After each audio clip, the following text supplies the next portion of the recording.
Hi, guys. I'm going to be reading you another chapter from Surprise Island. I hope you liked our field trip last week to the museum in parts of Putnam. We're on chapter 11 called Apple Pie. The next morning was very cold. Betty did not want to get up at all. No, he said, it's so cold that I'm not going to get out of bed. Henry looked out at the ocean. I have an idea, he said. It's too cold outside today. Let's all stay inside and paint our birds.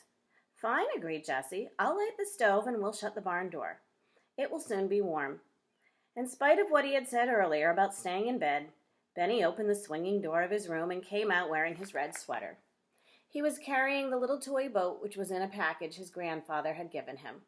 I like my new boat, said Benny proudly. Let's make it go, Henry. Put it in that pail of water, Benny, said Henry. You play with your boat while we get ready to work. The girls helped Henry put the table in the corner under the window. Then Jessie brought the bird books and some heavy paper. I'm going to use my new pen, said Violet. Grandfather knew I needed a new one.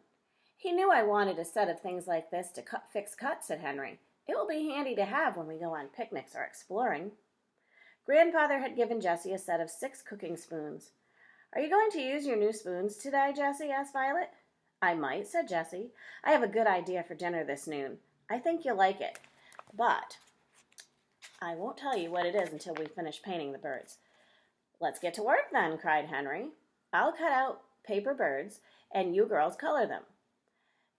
Cut out a picture of every bird that we've seen, said Jessie. The bird book tells all the names. The children worked all morning.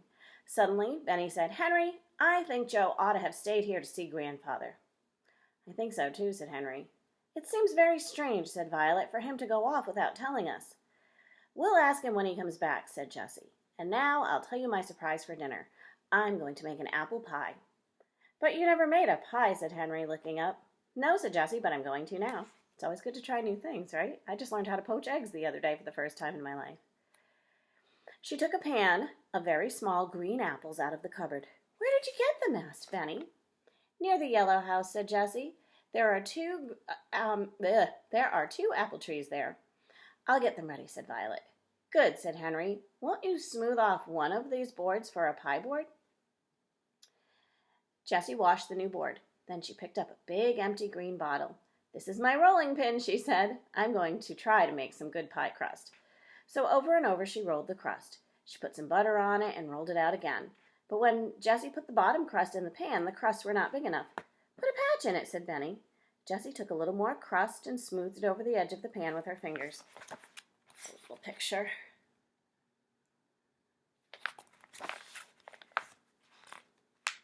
This is going to be a very deep pie, she said, and there will be a lot of apples in it. Benny watched Jessie roll out the top crust. Make it big enough this time, Jessie, he said. There are lots of apples. Jessie rolled the top crust a little thinner. It was just right. When the pie was in the oven, she began to boil some sugar and water in a saucepan. This is different from how most people make apple pie. Most of us add cinnamon and sugar to the apples, but she put the apples in without it, which I always find interesting when I read this chapter. What's that for? Asked Henry. He began to take the things off the table. Just wait, said Jessie. I think it's going to be the best thing about this pie. You see, there isn't any sugar in the pie yet, so there's no juice to boil over. Why don't you get out the bread and milk and set the table? Then everything else will be ready when the pie is done. When the crust was nice and brown, Jessie took the pie out of the oven.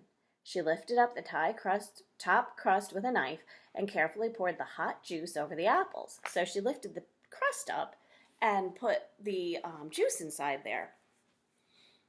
Just as Jessie was about to cut the pie into 4 pieces, there was a knock at the barn door. Who in the world could that be? Cried Henry. He was so surprised that he almost dropped his cup. When Henry opened the door, he was even more surprised to see a tall man standing there. I'm sorry, said the stranger, but I went to the fisherman's hut and nobody was at home. Won't you come in? Asked Jessie.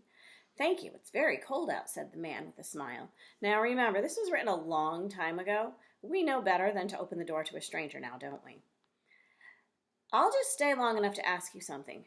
You could sit down, said Henry. Thank you. My name is Browning, he said.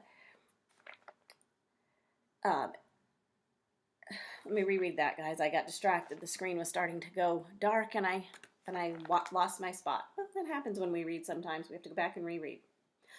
So he said he'd stay just long enough to ask them something, and Henry invited him to sit down. Then he said, "Thank you, my name is Browning," he said as he sat down in the company chair.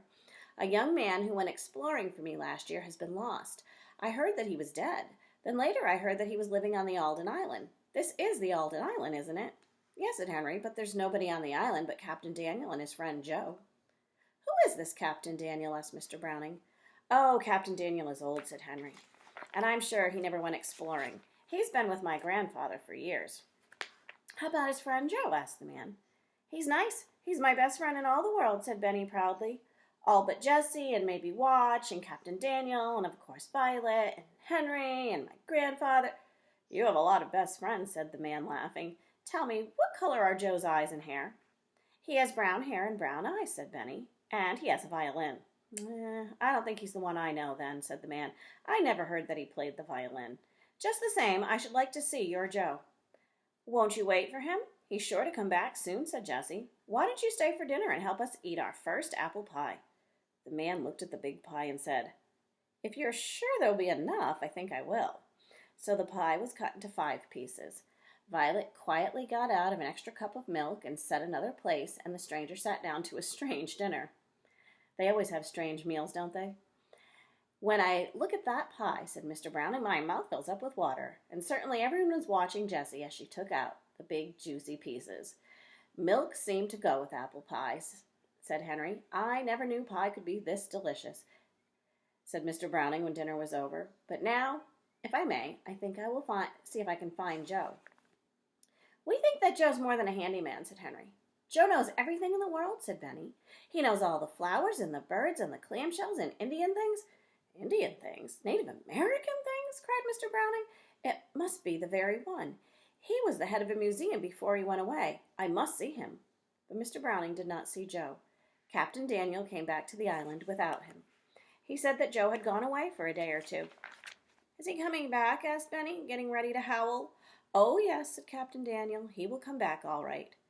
When Mr. Browning left, he told Jessie that he was glad he came, for now he had met a girl who could make a wonderful apple pie with an old green bottle for a rolling pin.